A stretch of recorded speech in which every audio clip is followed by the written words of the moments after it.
हरिओम हरे कृष्ण।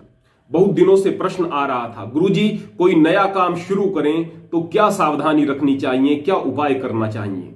यदि आप किसी मंदिर के महंत से यह उम्मीद रखते हो कि आपको कोई ग्रह दशा बताई जाएगी या फिर कोई साढ़े साती के बारे में बताया जाएगा या किसी मुहूर्त विशेष के बारे में बताया जाएगा, तो फिर आपके लिए यह वीडियो नहीं है। फिर आप इस वीडियो को यहीं छोड़ दीजिएगा। और यदि आप कर्म में विश्वास रखते हैं और आप जिंदगी में कुछ बेहतर करना चाहते हैं तो यह वीडियो आपके लिए है। यदि आप जिंदगी में कोई नया काम शुरू करने जा रहे हैं, कोई भी उम्र आपकी है, आपके लिए किसी भी व्यवसाय को शुरू करने से पहले आपको 9 बिंदुओं पर ध्यान देना होता है। विशेष रूप से उन 9 बिंदुओं के बारे में हम आपको बताने जा रहे हैं। पहले नंबर पर आता है कि आप इस बात को तय कर लें कि आपके लिए नौकरी करना ज्यादा मुफीद रहेगा या फिर व्यवसाय करना ज्यादा बेहतर रहेगा। यदि आप रिस्क लेने की क्षमता आपके अंदर नहीं है, साहसी नहीं है, तो फिर आप बिजनेस की तरफ बिल्कुल न जाएं। सीधे साधे तरीके से आप नौकरी की तरफ बढ़ें। नौकरी की यह दिक्कत है कि देश में जनसंख्या बढ़ रही है, बेरोजगारी है। आप बार बार नौकरी की तलाश करेंगे, आप अपने आप को बेरोजगार पाएंगे, नकारात्मकता आ सकती है। आसानी से नौकरी मिल रही है और आप नौकरी के लिए अपने आप को उपयुक्त पाते हैं तो कोई दिक्कत की बात नहीं। लेकिन जो बिजनेस की तरफ बढ़ना चाहते हैं उनको मैं बता दूं, यहां के भी बहुत सारे लाभ हैं। जब आप अपने आप को रिटायर महसूस करोगे तो आपके बच्चों को कोई काम जीरो से शुरू नहीं करना पड़ेगा, वे आपके काम को कैरी फॉरवर्ड कर सकते हैं। इसमें सुरक्षा है। शुरुआत में रिस्क है तो आगे चल करके इसमें सुरक्षा भी है। तो आप तय करें कि आपको नौकरी की तरफ जाना है या फिर बिजनेस की तरफ जाना है, और इसके बाद के जो 8 बिंदु हैं उनकी तरफ फिर आप ध्यान देंगे तो निश्चित रूप से कामयाबी भी मिलेगी।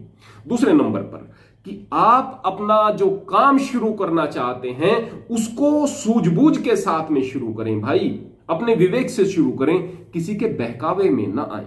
कोई आपको राय दे रहा है, उस पर एकदम अमल करके आप आगे बढ़ चलते हैं। कोई आदमी कहीं पर किसी काम को करके कामयाब हो गया है, आप उसी काम को करके कामयाब होना चाहते हैं, यह भी गलत है। प्रत्येक व्यक्ति की अपनी विशेषताएं होती हैं, अपनी योग्यताएं होती हैं। हो सकता है कि वह काम उसके लिए मुफीद था, आपके लिए ज्यादा बेहतर ना हो, ऐसा हो सकता है।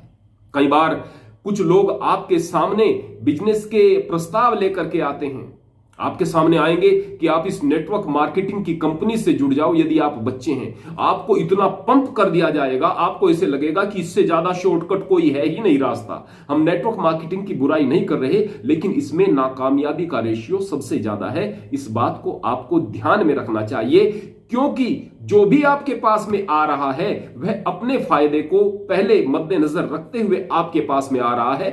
आपकी बेहतरी का उसे ख्याल नहीं है, वह आपको प्रयोग करने के लिए आ रहा है। अगर आप में इतनी समझ है कि आप प्रयोग होने की बजाय अपना लाभ ढूंढ सकते हैं और आप मैच्योर इतना अपने आप को पाते हैं और उस काम के योग्य पाते हैं, तो फिर कहीं जाकर के सफलता के अवसर मिलते हैं, वो भी 1%। इसलिए किसी के बहकावे में ना आए और अपने काम को अपने दिमाग से शुरू करें। तीसरे नंबर पर अपने शौक को ध्यान में रखें।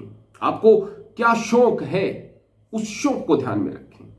अगर उससे मिलता जुलता कोई काम आपको मिल जाए तो निश्चित तौर पर वह काम आपका मनोरंजन हो जाएगा। काम तो आपका है ही, और जब व्यक्ति का शौक, उसका काम और मनोरंजन तीनों एक ही हो जाते हैं तो फिर निश्चित रूप से उसकी क्रिया क्षमता बढ़ जाती है, उसके कार्य में क्वालिटी बढ़ जाती है और वो ज्यादा बेहतर तरीके से काम कर पाता है। लेकिन इसका मतलब यह नहीं कि केवल शौक को ही आप ध्यान में रखें, उसके लिए आपके अंदर गुण नहीं है और केवल शौकिया तौर पर आपने काम कर लिया, गंभीरता से काम नहीं किया, तो आप फेल हो जाएंगे। काम को बड़ी गंभीरता से लें। हर वक्त आपको उस काम में तरक्की के सपने आने चाहिए, ऐसा नहीं कि बस मजे के लिए काम कर लिया है।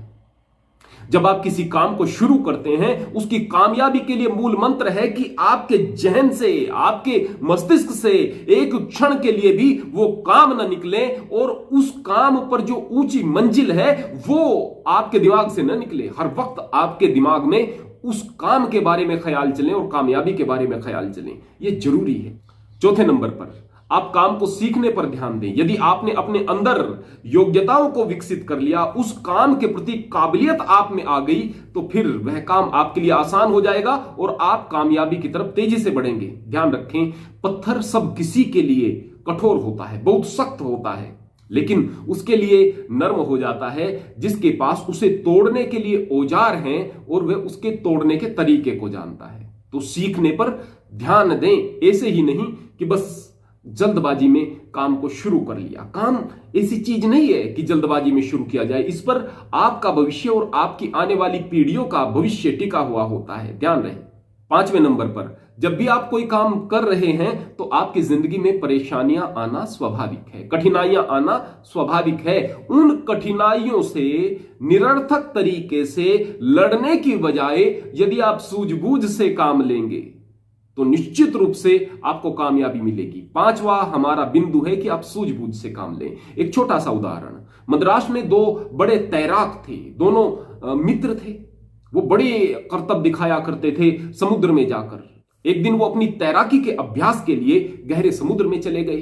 बहुत तेज तूफान आया, जोरों से लहरें उठने लगी। उनमें से जो थोड़ा सा ज्यादा कुशल तैराक था वह लहरों से टकराकर बाहर जाने के लिए कोशिश करने लगा। उसे अपने बाहुबल पर, अपनी तैराकी पर, अपने करतबों पर बहुत विश्वास था। वास्तव में वो एक से एक करतब जानते थे, पानी के ऊपर तैरना, उल्टा तैरना, सीधा तैरना, बगैर पैर हिलाए तैरना, बगैर हाथ हिलाए तैरना, पानी के अंदर तैरना, बहुत सारी कला वो जानते थे। उसे यकीन था कि वह इस तूफान को चकमा दे करके बाहर निकल आएगा और इसको टक्कर दे करके बाहर निकल आएगा।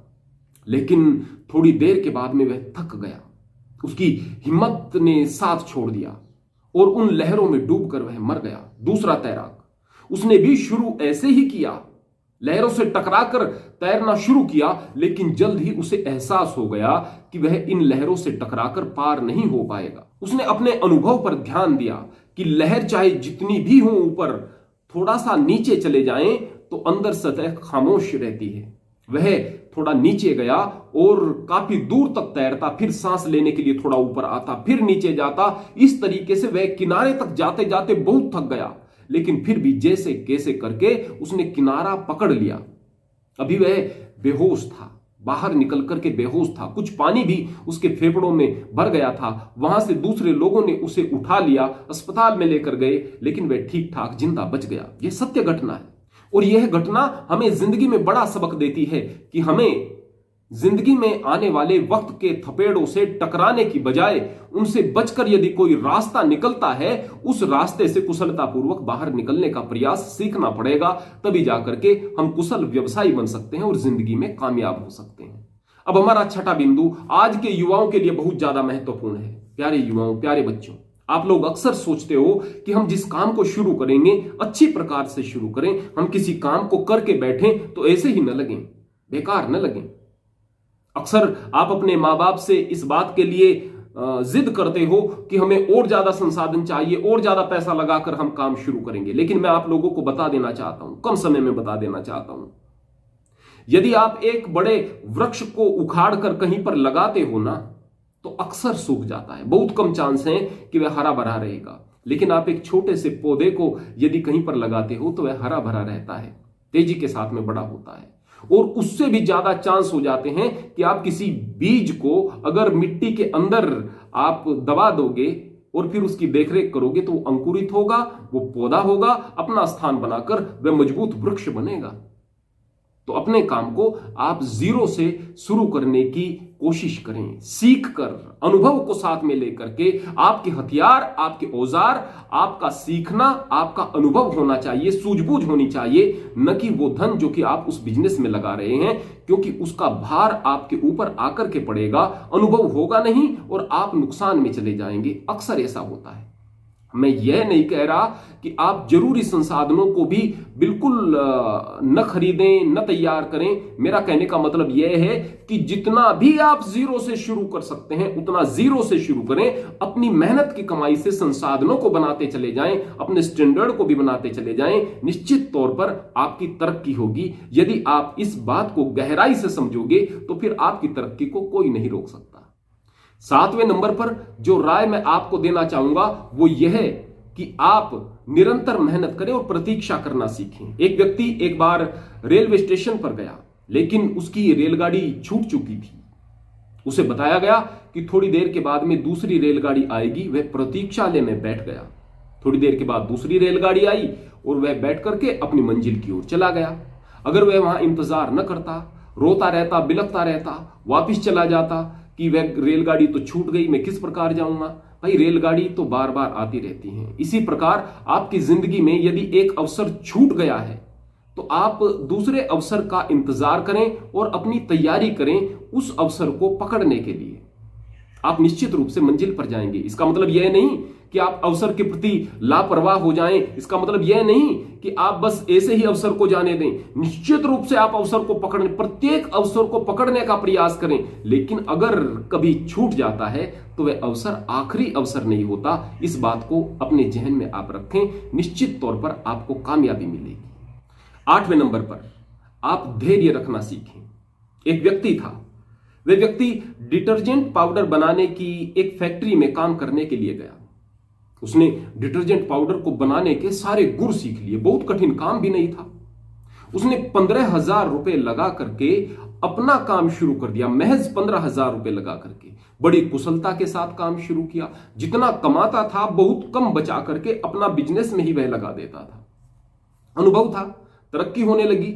उसका डिटर्जेंट पाउडर ब्रांड बन गया, इतना बड़ा ब्रांड बन गया जितना कि वह भी नहीं था जहां पर वह काम करने के लिए गया। काफी दिनों के बाद उसके दोस्तों ने पूछा कि तुम अपनी तरक्की का कोई सूत्र हमें बताओ, किस प्रकार से इतनी तरक्की की। उसने बताया कि केवल एक सूत्र मुझे आता था कि अगर एक बच्चा हम पैदा करते हैं तो उससे सुख प्राप्त करने के लिए 15 वर्ष तक उसकी सेवा करनी पड़ती है। 15 वर्ष के बाद वह जवान हो पाता है, उसके बाद उसका कुछ लाभ मिलना हमें दिखाई देता है। शुरुआती दौर में तो बड़ी मेहनत करनी पड़ती है उसके साथ में।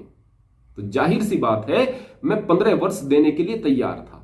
हम लोग चाहते हैं कि हमें फ्रूट्स तुरंत मिल जाएं और जल्दबाजी में निर्णय कर लेते हैं कि हमारा बिजनेस फ्लॉप है या फिर यह कामयाब हुआ। ऐसी स्थिति में हम कामयाबी की तरफ नहीं जा सकते। और हमारा 9वां और आखिरी बिंदु है कि आप कमाई करने के लिए, किसी भी व्यवसाय में कमाई करने के लिए आउट ऑफ बॉक्स देखने की आदत डालें। एक बार एक व्यक्ति था, वह बड़ा गरीब था। वह कबाड़ी का काम किया करता था। साबुनों की दुकान में, साबुनों का एक मार्केट था, वहां पर वह खाली गत्ते के डब्बे खरीदता था और फिर उन्हें बेचता था। उस पर जो उन्हें मार्जिन मिलता था उससे वह अपनी गृहस्थी चलाया करता था। हमेशा उसका यही काम था।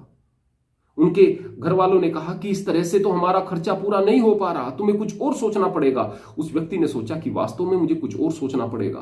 वह कहने लगा कि मुझे तो बस साबुन के काम का पता है, उसी व्यवसाय से मैं जुड़ा हुआ रहा हमेशा। मैं साबुन के लिए ही कोई दुकान कर लेता हूं। बोले यहां तो साबुन ही साबुन की दुकान है, कंपटीशन बहुत ज्यादा है, कोई उन्हें छोड़कर आपके पास में क्यों आएगा? आप तो बहुत ज्यादा पैसा लगाकर दुकान नहीं कर सकते। बहुत सारे लोगों ने बहुत सारी नकारात्मक बातें उसको कही, लेकिन उसने पक्का निर्णय कर लिया था कि काम तो अब साबुन का ही करना है। अब उसने एक तिरपाल लगाई और ऐसे ही सड़क के किनारे एक साबुन की दुकान खोल करके बैठ गया। वह थोड़ा सा सामान लेकर के आया और उस सामान को उसी रेट पर बेच दिया जिस रेट पर खरीद कर लाया था। अब लोगों को क्या चाहिए था? वही चीज जो दूसरी दुकान से उन्हें महंगे दाम पर मिल रही थी वह उन्हें सस्ते दाम पर उपलब्ध थी।